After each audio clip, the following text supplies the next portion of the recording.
Hello everyone, I'm teacher Vanessa Barcelos, English teacher. Estou aqui para conversar com vocês sobre environmental issues, ou seja, problemas de meio ambiente. Vamos lá então. Falando do vocabulário inicial, a gente tem algumas palavras que dão para a gente essa ideia de perigo, né? Entre elas, damage, threat e danger. Damage quer dizer dano, threat, ameaça e danger, perigo, literalmente. E também tem os verbos, dois principalmente. Threaten, a gente acrescenta o Nzinho no final, de threat, vira threaten, e aí a gente tem ameaçar, e também endanger. Se temos danger, que é perigo, quando a gente coloca endanger, quer dizer colocar em perigo. Beleza? Primeiro de tudo, o primeiro aspecto que a gente vai abordar são as primeiras coisas que impactam no meio ambiente no sentido da sua destruição.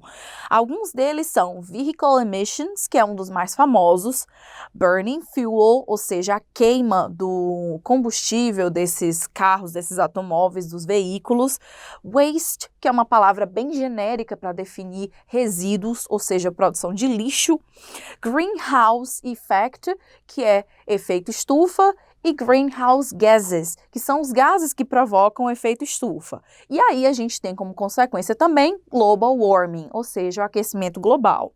Mas uma das coisas que mais causa impacto negativo no meio ambiente, que nem todo mundo sabe, é a criação de gado.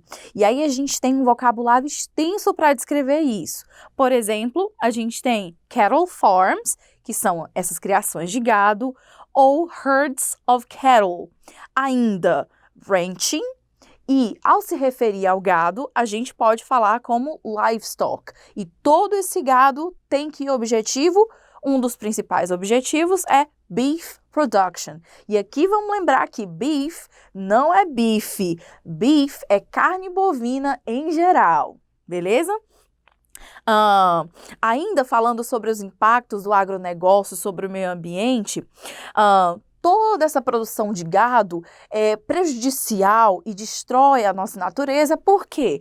Bom, primeiro de tudo porque ela produz muitos polluting gases, ou seja, gases poluentes, e greenhouse gases. Lembra que a gente falou agora há pouco desses gases que provocam e intensificam o efeito estufa? Entre eles a gente tem methane, carbon dioxide and ammonia, ou seja, metano, CO2 e amônia. E falando da amônia, ela é uma das principais causas de acid rain. Isso aí, chuva ácida.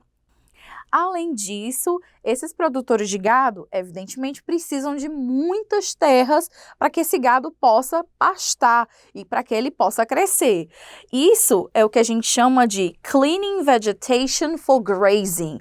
Grazing é a criação de pastos e cleaning vegetation nada mais é do que o processo de deforestation, ou seja, desmatamento. Esse processo de desmatamento muitas vezes tem consequências graves e cria enormes dead zones, ou seja, zonas onde nada mais cresce e a natureza não consegue se recuperar. Então, afinal de contas, como é que a gente fala de coisa boa, né, em inglês, com vocabulário legal, sobre aquilo que deve de fato ser protegido? Bom, a gente pode falar, por exemplo, que o nosso climate deve ser protegido, é isso aí. Climate é diferente de weather. Quando a gente fala climate, a gente está falando sobre o clima em geral. E weather é aquela temperatura, é aquela forma como uma certa região se comporta num certo período, por exemplo, tá? A gente também precisa proteger as nossas forests, no caso, as florestas, como o nome bem sugere, né? Também tem as rainforests, que é o caso, por exemplo, da floresta amazônica, as florestas tropicais. E a gente tem também que proteger com bravura a nossa wildlife, ou seja, a vida selvagem que habita essas selvas, essas florestas maravilhosas. Beleza? Então se liga nesse vocabulário. See you and bye!